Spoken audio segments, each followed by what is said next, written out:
Hi friends, vlog four മിനുവിൻ്റെ പുതിയൊരു വീഡിയോയിലേക്ക് എല്ലാവർക്കും സ്വാഗതം. അപ്പോൾ ഇന്ന് നമുക്ക് സിമ്പിളായിട്ടൊരു റൈസ് ഉണ്ടാക്കി നോക്കിയാലോ. അപ്പോൾ സോയ വച്ചിട്ടാണ് കേട്ടോ ഞാൻ റൈസ് ഉണ്ടാക്കണത്.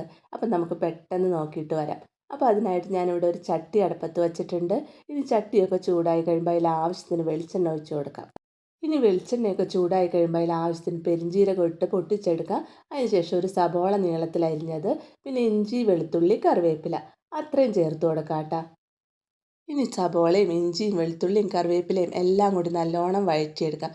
സബോളയൊക്കെ ഒന്ന് നല്ലോണം വാടിക്കഴിയുമ്പോൾ അതിലേക്ക് ഒരു തക്കാളി ചെറുതായിട്ട് അരിഞ്ഞതാണ് കേട്ടോ, അതും കൂടി ചേർത്ത് നല്ലോണം വഴറ്റിയെടുക്കാം. തക്കാളിയൊക്കെ ഒന്ന് വെന്തുടഞ്ഞ് കിട്ടണ വരെ വഴറ്റിയെടുക്കാം.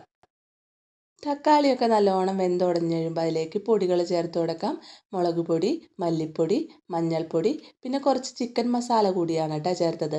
പൊടികൾ ചേർത്ത് പൊടികളുടെ പച്ചമണം മാറണ വരെ വഴറ്റിയെടുത്തതിന് ശേഷം അതിലേക്ക് തിളച്ച വെള്ളത്തിൽ കുതിർത്ത് ഊറ്റിയെടുത്തതാണ് കേട്ടോ സോയയും കൂടി ചേർത്ത് കൊടുക്കാം. അതിനുശേഷം സോയയൊക്കെ നല്ലോണം ഇളക്കി യോജിപ്പിച്ചെടുക്കാം. മസാലയൊക്കെ നല്ലോണം സോയയിലേക്ക് പിടിക്കണ വരെ ഒന്ന് ഇളക്കി യോജിപ്പിച്ചെടുക്കാം. അപ്പോൾ ഉപ്പ് ചേർത്തിട്ടുണ്ടായിരുന്നില്ല കേട്ടോ. അപ്പോൾ ആവശ്യത്തിന് ഉപ്പും കൂടി ചേർത്ത് നല്ലോണം മിക്സ് ചെയ്തെടുക്കുക കേട്ടോ. ഒരു 10 മിനിറ്റോളം സോയയിലേക്ക് ആ മസാലയും എല്ലാം എരിവൊക്കെ പിടിക്കണ വിധത്തിൽ ഒന്ന് മിക്സ് ചെയ്തെടുക്കാം. അതിനുശേഷം നമുക്ക് റൈസ് ചേർത്ത് കൊടുക്കാം. അപ്പോൾ ഏത് അരിയുടെ ചോറ് വേണമെങ്കിലും നമുക്ക് ചേർത്ത് കൊടുക്കാം കേട്ടോ. ഞാനിവിടെ സാധാരണ റേഷനരിയുടെ ചോറാണ് കേട്ടോ ചേർത്ത് കൊടുത്തത്. അപ്പോൾ ചോറും കൂടി ചേർത്ത് കൊടുത്തതിന് ശേഷം നല്ലോണം മിക്സ് ചെയ്തെടുക്കാം.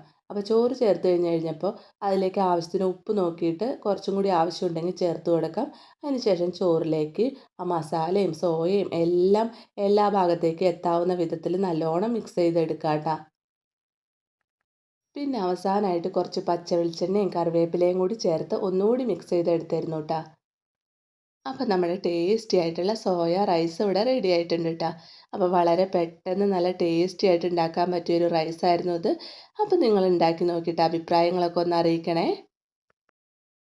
പിന്നെന്താ, എന്നും പറയാറുള്ള പോലെ എൻ്റെ വീഡിയോ ഒക്കെ കണ്ട് നിങ്ങൾക്ക് ഇഷ്ടപ്പെടുകയാണെങ്കിൽ ലൈക്ക് ചെയ്യണം, ഷെയർ ചെയ്യണം, സബ്സ്ക്രൈബ് ചെയ്യണം. പിന്നെ നിങ്ങളുടെ അഭിപ്രായങ്ങളൊക്കെ കമൻറ്റിലൂടെ അറിയിക്കണേ.